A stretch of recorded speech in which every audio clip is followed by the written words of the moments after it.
Good afternoon once again, ladies and gentlemen. You've just put in the fastest lap. Good job. As Jeff alluded to right there, we have provisional pole for this Singapore Grand Prix, a track that I haven't won at so far in the previous 4 seasons of WRL. Zenith, though, has just pipped us on ultra softs. We go for another lap with a 7/10 up on the delta there, but we pull out, favouring starting on the super softs, as I believe starting on ultras will not be possible to get a one-stop. So Zenith gets pole from Mercedes once again, and we're about to start the race now. Great start for him, of course, on that softer rubber, to try and stay in P2 for the moment. And yes, we make the apex in P2. Behind us is HSV, our teammate, somewhere in there Murph, Kid Buyers, Loopy, Excalibur and Honest Crook. The top two streak away from the rest of the field. Looks like there's an HSV train there in third, and it's really difficult to get past the Mercedes driver, who was defending at this point quite well, coupled with the fact that he had softer tyres and it's a very difficult track to overtake at in the first place. Just impossible to get past at this stage of the race. However, a bit later on, lap 6, perhaps his tyres are starting to go off, and at the end of the boulevard he defends, but he doesn't get the greatest exit here, and we're going to outbrake him and slip around the outside if he gives us space, which he has. Very fair driving there from Zenith, just enough to get our nose down the inside for the next corner, and that was a nice little battle there. Into the lead for the first time in the race, and you can't see it because his dot's invisible on the map, but he's just pitted as Murph and HSV slot up into P2 and 3. It's several more laps before I pit. In fact, it was at the end of lap 15. We've emerged right behind Zenith, who's been caught up in a battle between Murph, HSV and Kid Buyers. 2 of them have pitted, but Murph is still going around, having not pitted yet.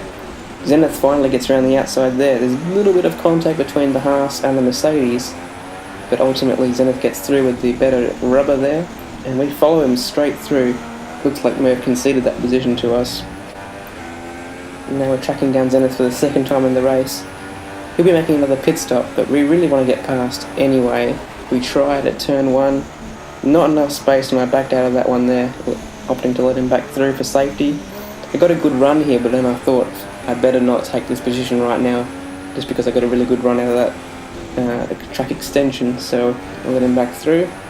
Got another good run, this time with DRS, for him strangely, because I was right in front at the detection point, so I guess that's a bonus for him. He defends carbon copy of the time I passed him on lap 6, a little bit further ahead this time though, and can we make the same move twice? Yes! Tiny amount of contact with the wall, not enough to get any damage, but we've made the move, but this time he's right behind us. Look at that arrow. We have to defend, and oh, he's coming down the inside. Well, over and under. Just cleared the rear of his car. That was very close.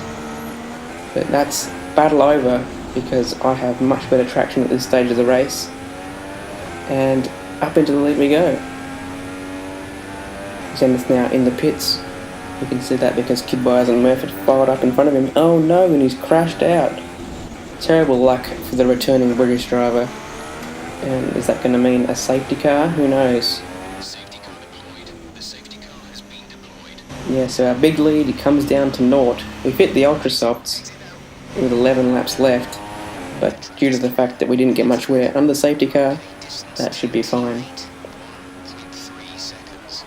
We'll take the restart, and we're the only person on ultras at this stage, in the top 3 at least. Kid Buyers and Murph on soft still. Kid Buyers actually didn't pit.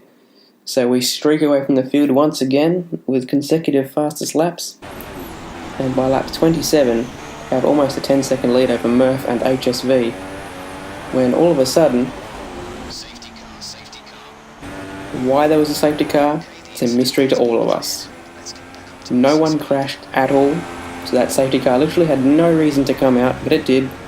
Didn't matter though, we didn't need to pit, everyone stayed out to keep track position.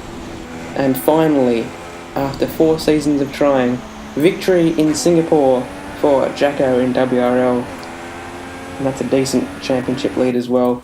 We could win it next time in Malaysia. We'll have to see what happens between HSV and I. I've been Jacko. See you guys then.